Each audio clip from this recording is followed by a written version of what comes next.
Très bonne chose. Tu sais que toi et moi, en off, on a parlé il y a longtemps, enfin il y a un certain temps, on a parlé de différents documentaires qui ont dû sortir, et notamment le documentaire sur R. Kelly.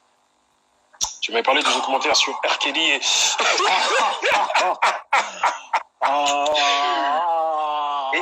s'il te plaît, de manière concise, s'il te plaît. Il y a eu des... sur R. Kelly. Voilà, dis-moi de manière concise ce que tu penses de cette affaire. Qui me touche. Qui me touche. Parce que ça me touche. Qui me touche. Parce que ça m'a impacté, l'affaire R. Kelly. Pour d'autres... C'est bien que tu abordes ça. Parce que je me disais quand est-ce qu'il allait aborder... voilà. Ça arrive, t'inquiète pas. Ça arrive. R. Kelly, à l'époque où la cassette sort, je suis journaliste. Voilà, donc j'ai suivi toute l'affaire. 2002, quand la cassette arrive. On prend pas ça au sérieux, on rigole. Après, quand il y a l'investigation, j'ai suivi toute l'affaire. Jusqu'au procès. Donc, mon point de vue sur Robert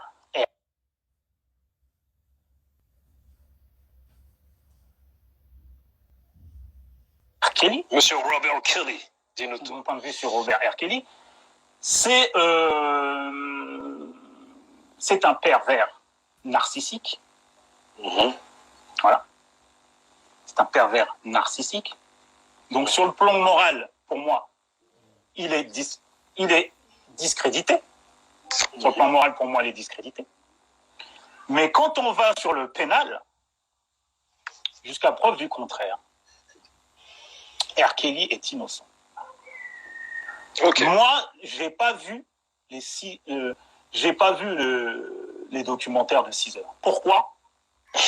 Parce qu'il n'apportait rien de nouveau par rapport à toute l'affaire que j'ai suivie dans les années 2000, de 2002 à 2008. C'est-à-dire que toutes les personnes qui sont intervenues, les survivantes dans le documentaire, sont des personnes qui avaient déjà été interrogées à l'époque. Donc, R. Kelly, il y a eu une investigation pendant 8 ans de la police et du FBI. Le seul cas litigieux concernant R. Kelly, c'était de savoir si, par rapport à une seule fille, au moment où on voit dans la vidéo, qui est des relations sexuelles, si elle avait la majorité sexuelle, c'est-à-dire 15 ans, ou non. C'est uniquement ça. R. Kelly, il y a 21 chefs d'inculpation qui a été retenu contre lui en 2008 quand il y a le procès. Il a été innocenté. Le seul doute, c'est uniquement sur cette personne. Donc, quand il y a le documentaire, tu as toutes les autres, les survivantes qui s'expriment. Moi, je connais leurs témoignages. Donc, dans le documentaire, tu l'as vu, Aboubacar ? Oui, je l'ai vu, ou pas ? Ok. J'ai deux questions à te poser par rapport à ce documentaire. Dis-moi. J'ai 2 questions à te poser. Est-ce que, dans le documentaire, tu as une des survivantes qui te disent que R. Kelly m'a violé ? Ah, elle ne le dit pas. Elle ne le dit pas. R. Kelly m'a agressé sexuellement. Non, elles étaient consentantes, mais elles se sont dit manipulées elles se sont dit manipulées, mais c'est ce qui est évoqué. Tu peux pas mettre quelqu'un tu peux pas mettre en prison quelqu'un qui est un pervers, uniquement, sinon t'en mets beaucoup. Donc, c'est les seuls, R. Kelly ira en prison quand on trouvera qu'il a violé quelqu'un ou agressé quelqu'un. Pour le reste, manipuler, c'est pas constitutif, c'est pas une preuve pour le mettre en prison. Donc, voilà mon avis. Mais on va aller dans les détails. Cet avis-là, que je te donne, j'aurais dû le donner. J'ai été invité à une conférence. Qui était organisée par 2 journalistes qui étaient mes amis et qui ne le sont plus aujourd'hui. C'est public, donc je peux dire les noms puisqu'elles ont fait. C'est Dolores Bakela et Adjaratou Diarasouba. Elles organisent une conférence justement par rapport à l'affaire R. Kelly et sur la moralisation de l'industrie du divertissement. C'était ça la conférence, le titre. Donc, c'est une conférence qui était payante. Donc, elle me sollicite en premier, sachant que la plupart du temps, je refuse les conférences, j'en ai jamais fait. Donc, elle me sollicite en premier pour me demander et si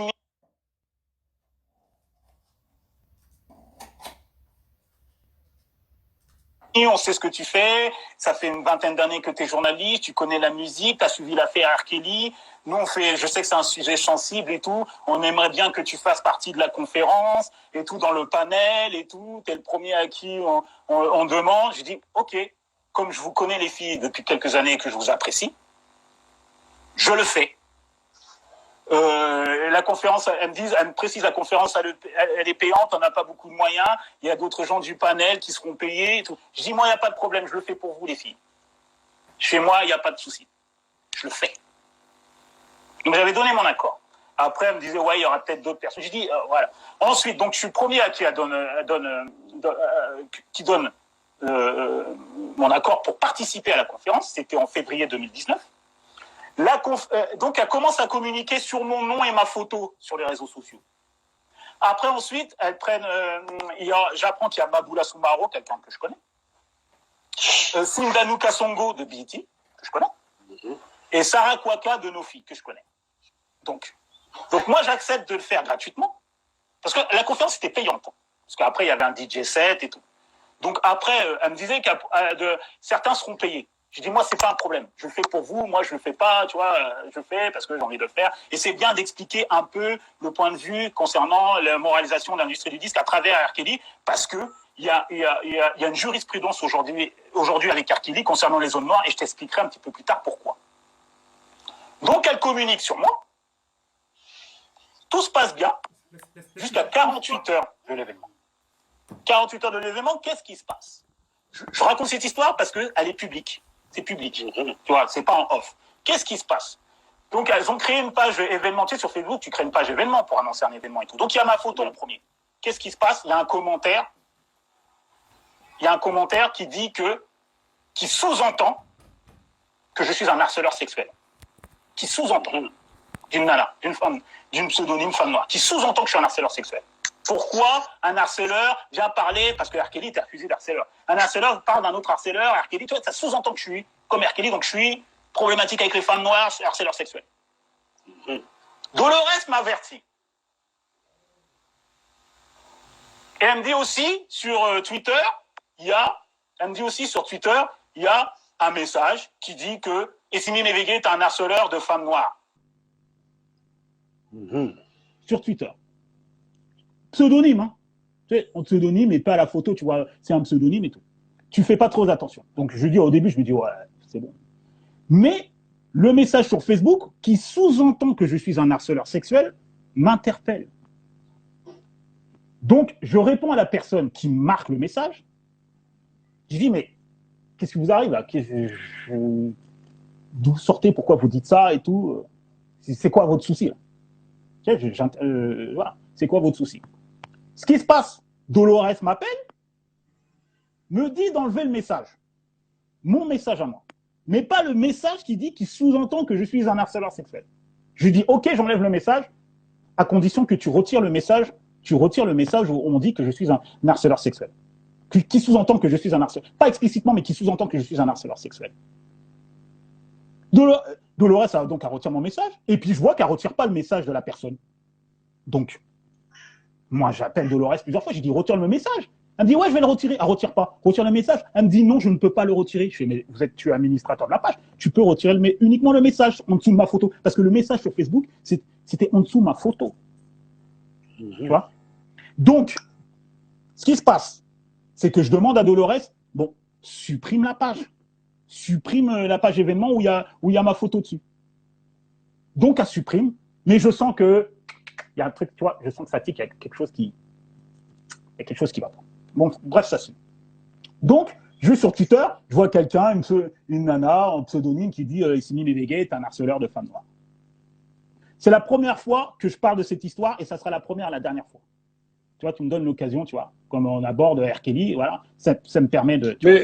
Mais moi, je comptais même pas parler de ça. Hein. J'ai parlé d'R. Kelly, mais… Non, mais parce que je suis obligé parce que j'ai été attaqué par une trentaine de femmes noires. Mais je t'explique pourquoi.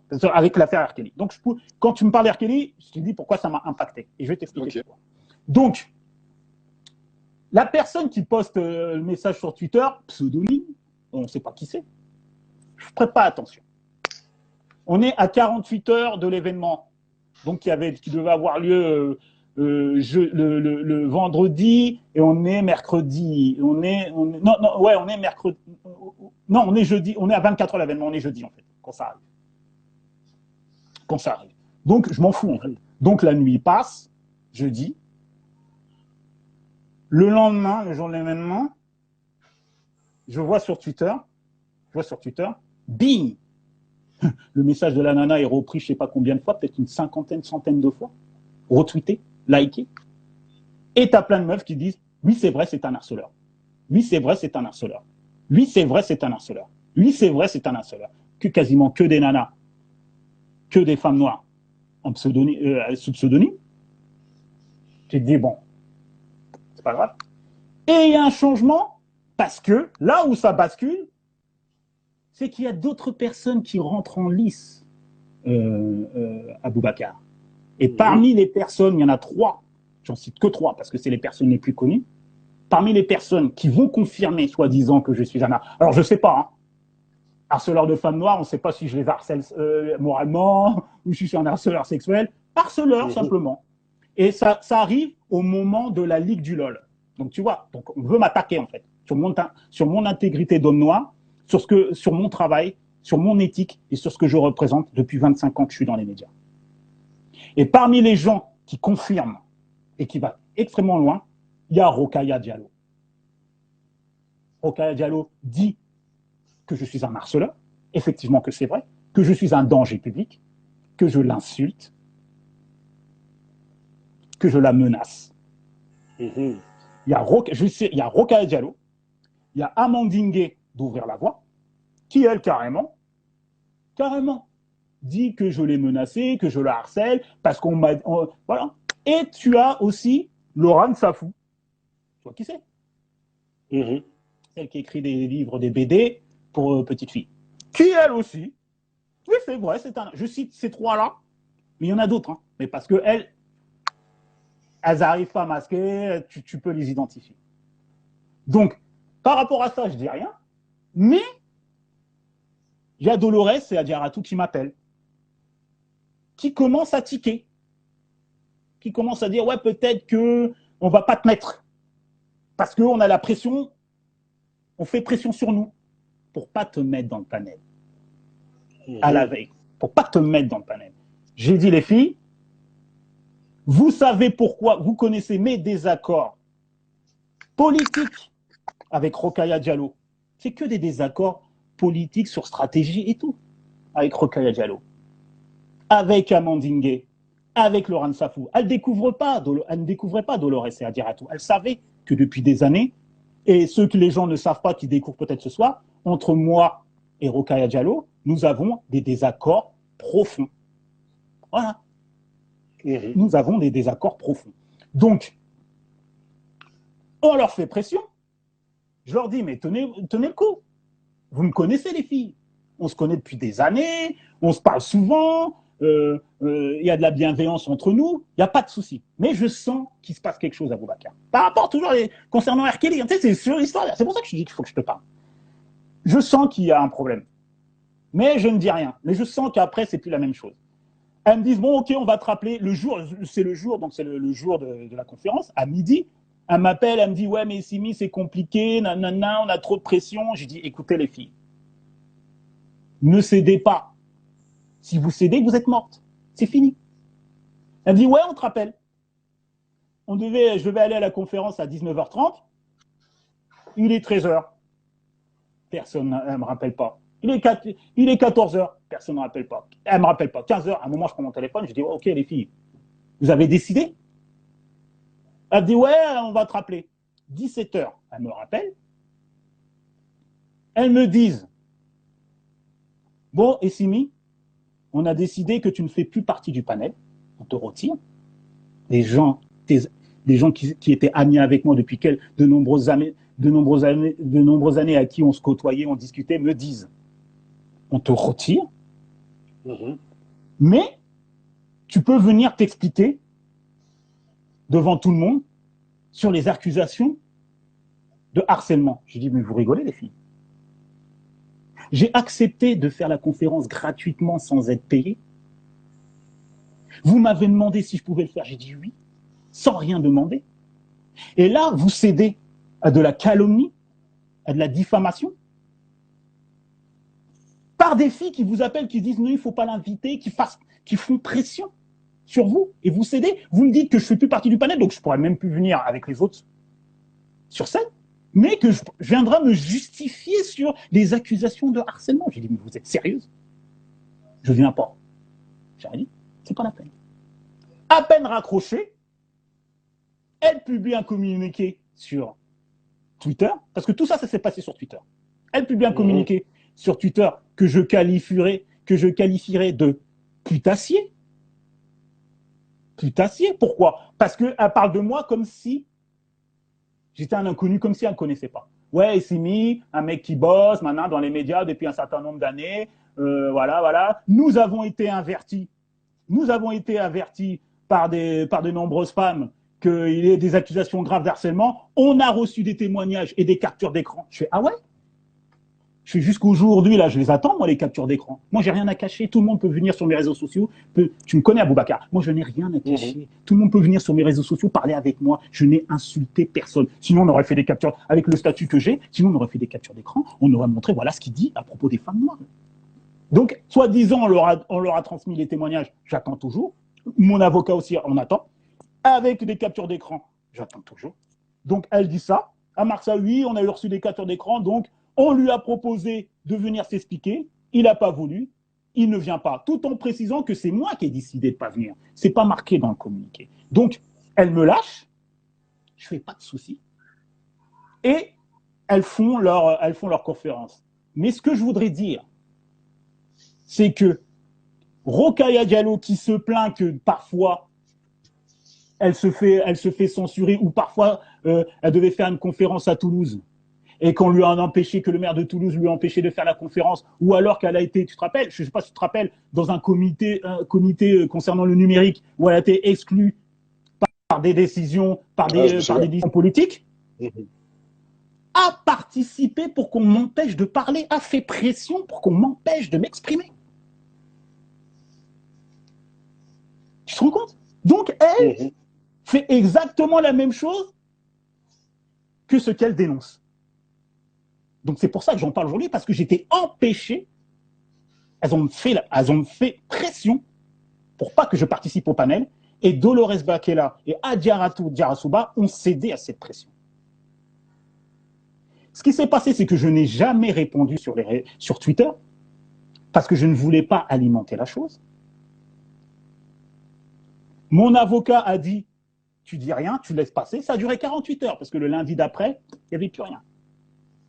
Mon avocat a dit simplement, tu laisses passer, mais si il y a un article qui sort, ou il est sur un blog ou quoi que ce soit, où on associe ton nom à du harcèlement, tu attaques.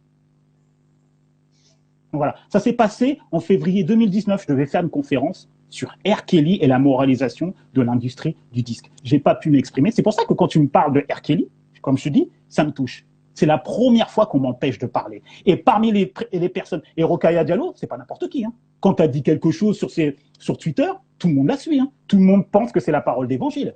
Donc quand tu viens faire pression pour qu'on m'empêche de parler, elle a réussi. Donc quand je la vois se plaindre, moi ça me fait rigoler.